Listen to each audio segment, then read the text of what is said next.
யாருடைய தாகமாக இருந்தாலும் அதை தீர்த்து வைப்பதுதான் தந்தையனின் கடமை. எந்த படம்? ஆயிரத்தில் ஒருவன். இங்க நிறைய புரட்சி தலைவர் ரசிகர்கள் வந்திருப்பீங்கன்னு நினைக்கிறேன். இங்க வாத்தியாரா நடிக்கிறது எங்க வீட்டு பிள்ளை வந்து சூர்யாவும் கார்த்தி எங்க வீட்டு பிள்ளை. எங்க வீட்டு பிள்ளை வாத்தியாரா நடிக்கிறது எனக்கு ரொம்ப சந்தோஷம். தம்பி ஞானவேல் ராஜா, தம்பி கலை உலக மார்க்கண்டேயன் சிவகுமார் அவர்கள் அண்ணன் சொன்ன அடிச்சு போடுவாங்க. நீங்க சின்ன பையன் மாதிரி இருக்கிறீங்க, உங்களை பேர் நான் எப்படி அண்ணன் சொல்றது? நலன் குமாரசாமி அவர்கள் டைரக்டர். அத்தனை பேருக்கு தம்பி ஆனந்தராஜ் உட்பட அனைவருக்கும் என்னுடைய வணக்கம். கார்த்தியின் ரசிக பெருமக்களுக்கு என்னுடைய மனமார்ந்த நன்றியை தெரிவித்துக் கொள்கிறேன். பாருங்க, நான் தீவிர வாத்தியார் ரசிகர். நான் இந்த படத்துல வில்லன். தம்பி ஆனந்தராஜ் வந்து வாத்தியார் ரசிகரா நடிச்சுக்காரு. கேட்டாரு, நான் டைரக்டர்கிட்ட கேட்டு அதை ஓபன் பண்ணலான்னு சொல்லிட்டாரு. நீங்க தலைவர் ரசிகர் தானே ஆனந்தராஜ்? தம்பி இல்லைங்க, டெஸ்ட் இருக்கு, அது உட்கார முடியாது. பாருங்க, நான் சொல்ற டயலாக் எல்லாம் எந்த படத்துலன்னு சொல்றேன். சும்மா நடிச்சா கேரக்டரா மாறும். தோசாமி, என் தாய் எனக்கு பால் ஊட்டி வளர்த்தாங்க, இந்த நிலத்தாய் எனக்கு சோறு ஊட்டி வளர்த்தாங்கடா. இந்த தாயை விட்டு கொடுக்குற அளவுக்கு நான் கோழை இல்லடா. ஒரு பிடி மண்ணுக்காக எந்த தியாகத்தையும் பண்ணக்கூடிய பரம்பரையில வந்தவன்டான்னா, 100 என்ன 1000 என்ன 1,00,000 பேர் ஒண்ணு கூடி படையெடுத்து வந்தாலும் இந்த இடத்தை விட்டு பிரிக்கவே முடியாதுடா. நான் ரத்த சிந்துனா அது இந்த மண்ணில் தாண்டா கலக்கும். உடல் கீழே சாஞ்சா அது இந்த மண்ணை தாண்டா அணக்கும். ஏன் உயிர் போனா இது இந்த மண்ணில் தாண்டா போகும். ஆனா அந்த நேரத்துல நான் எழுப்ப போகும் உரிமை குரல் இங்கு மட்டும் இல்லை, எங்கெல்லாம் உழைக்கிறவன் இருக்கிறானோ, எங்கெல்லாம் அவனுடைய வேர்வை துளிகள் விழுதோ, அங்கெல்லாம் என்னோட உரிமை குரல் உழைச்சுக்கிட்டே தாண்டா இருக்கும். அவர் சொன்னதுல அவங்களுக்கு பாதி பேர் கிடைச்சிருக்காரு. உரிமை குரல் படத்துல வர உரிமை குரல் பேர் சொல்லிட்டாரு. சரி, இது வந்து அவர் துப்பாக்கி சூடு வாங்கினதுக்கு அப்புறம், துப்பாக்கியால சுடுறதுக்கு முன்னாடி ஒரு அவருடைய வாய்ஸ் இருக்கு தெரியுமா? சொல்லுங்க. ஒரு படத்துல அஞ்சலி தேவி அம்மா வந்து ஒரு சர்வாதிகாரி ராணி, அவங்க தலைவர் வந்தோன்னு அவங்க மேல கத்தி எடுத்து வீசிடுவாங்க. அப்போ தலைவர் பேசுற ஒரு வசனம், என்னை கொல்ல இருந்தீர்களே, அதே கத்தி உங்களையும் கொல்லும் என்பதை மறந்து விட்டீர்கள்.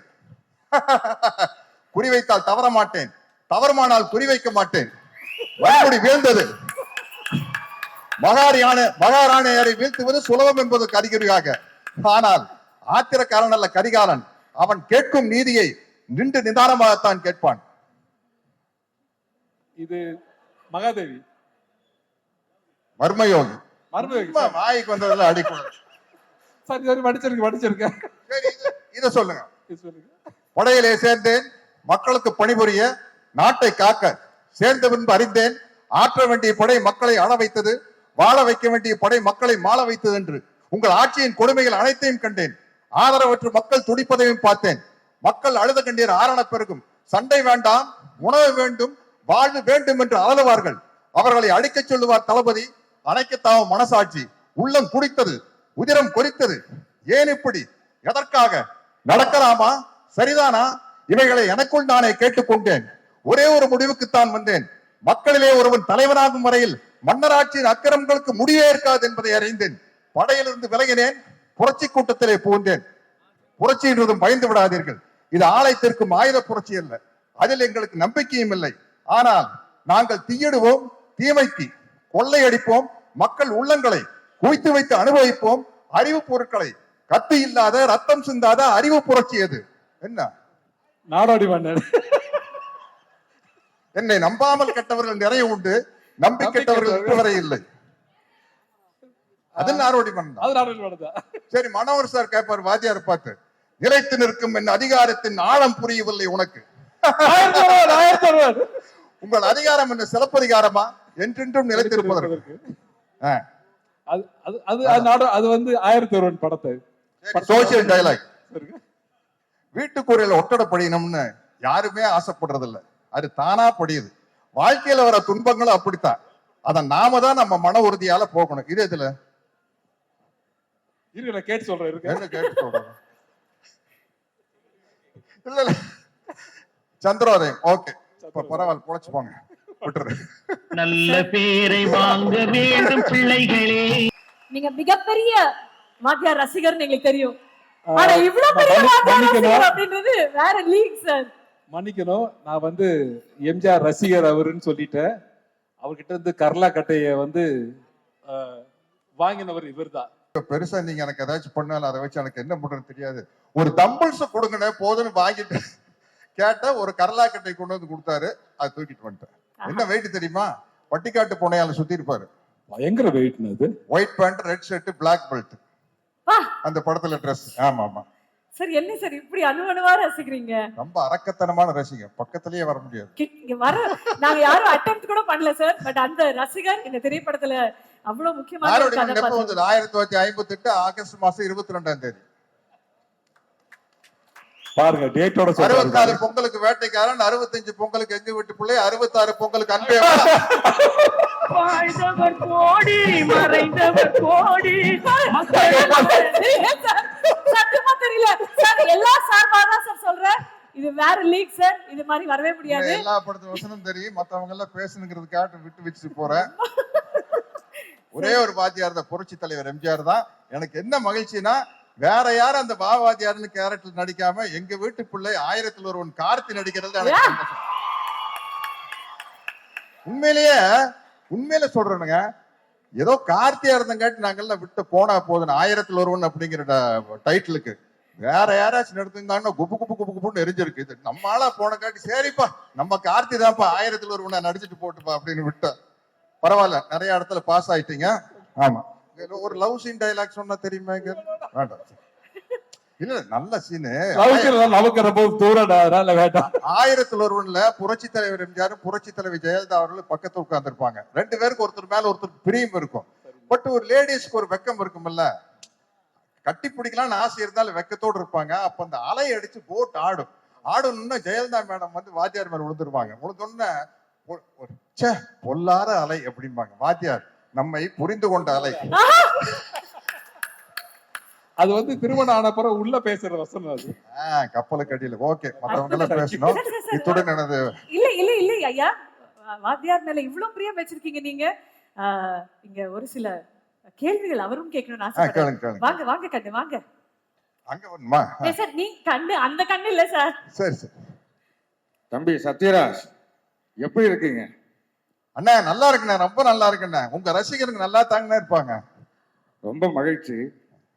இந்த படத்துல தம்பி கார்த்தி என்ன மாதிரியே நடிச்சிருக்காரு. அதை பத்தி நீங்க தான் சொல்லணும். ஏன்னா நீங்க தான் என்னோட ரத்தத்தின் ரத்தம். சொல்லுங்க அண்ணா. கார்த்தி வந்து முதல் படத்திலேயே பல அவார்டை வாங்கிட்டாரு, பருத்தி வீரன் அப்படின்னு.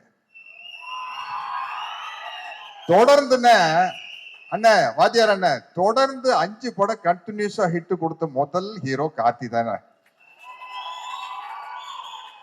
அந்த சந்தோஷம் இருக்குண்ணே. இல்லாட்டின்னா உங்க கேரக்டர் எடுத்து நடிச்சு பண்றதுக்கு வந்து ஒரு பெரிய தைரியம் வேணும். எங்களை மாதிரி உங்களுடைய வெறித்தனமான ரசிகர்கள்லாம் கோச்சுக்கும் இல்லையா.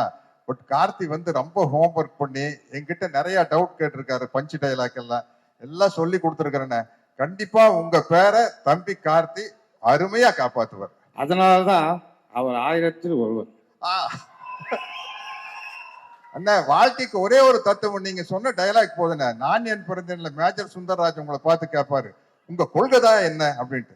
அழறவனை சிரிக்க வைக்கணும், சிரிக்கிறவனை சிந்திக்க வைக்கணும். இதுக்கு மேல என்னென்ன டைலாக் வேணும்? ரொம்ப மகிழ்ச்சி. அதாவது நீங்க என்ன மிகப்பெரிய ரசிகர்னு எல்லாருக்கும் தெரியும், மக்களுக்கும் தெரியும். ஆனா எந்த திரைப்படத்துல என்ன பார்த்து நீங்க ரசிகனானீங்கன்னு நான் தெரிஞ்சுக்கலாமா? அண்ணா நான் வந்து 10ஆம் கிளாஸ் படிக்கிறது தானே 1964 பொங்கலுக்கு வேட்டைக்காரன் படம் வந்தது. அந்த படம் பார்த்ததுல இருந்து உங்களுடைய தீவிர ரசிகன் ஆயிக்குங்க. அந்த படத்துல வர பாடல் வரிகள் ஒண்ணு போதுன்னு எங்களை எல்லாம் வழி நடத்துறதுக்கு, இங்க இருக்கிற அத்தனை பேரையும் வழி நடத்துறதுக்கு அந்த பாடல் வரிகள் போதும்னு. மாபெரும் சபைகளில் நீ நடந்தால் உனக்கு மாலைகள் விழ வேண்டும், ஒரு மாற்று குறையாத மன்னவன் இவன் என்று போற்றி புகழ வேண்டும். அது போதுன தம்பி. பாட்டே விட்டு வைக்கலையா நீ? அருமை. அப்புறம் நான் கொடுத்த அந்த கடலாக்கட்டைய இன்னும் பத்திரமா வச்சிருக்கியா? ஆமாண்ணா வச்சிருக்கேண்ண. ஆனா என்னன்னா நீங்க கொடுத்தப்போ அந்த கடலாக்கட்டை எடுத்து எக்ஸசைஸ் பண்ணிட்டு இருந்தேன். இப்ப I am 71. அதனால கொஞ்சம் கேர்ஃபுல்லா அதை தூக்கி சுத்தணும்னா சைடு கழட்டுருச்சுன்னா வம்பா போயிடும். ஆனந்தராஜுக்கு வேட்டு வைக்கலான்னு கொடுத்தேன், தம்பி தப்பிச்சிட்டாப்லன்னு நினைக்கிறேன். எடுத்து சுத்துனீங்களா படத்துல? சரி சரி, மிக்க நன்றி. ஓகே.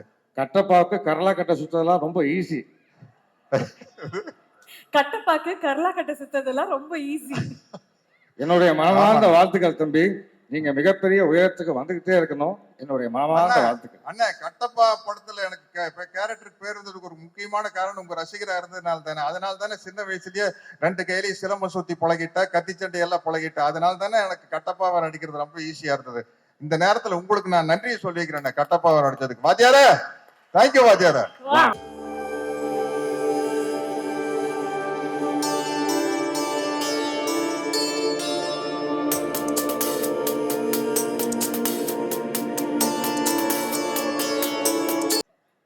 ஒரு மனிதர் ஒரு வைபாக வாழ முடியுமா அப்படின்னா அதுவும் அந்த ரசிகர் அப்படிதான். Thank you so much Sathyaraj sir for creating an absolutely new vibe in this auditorium.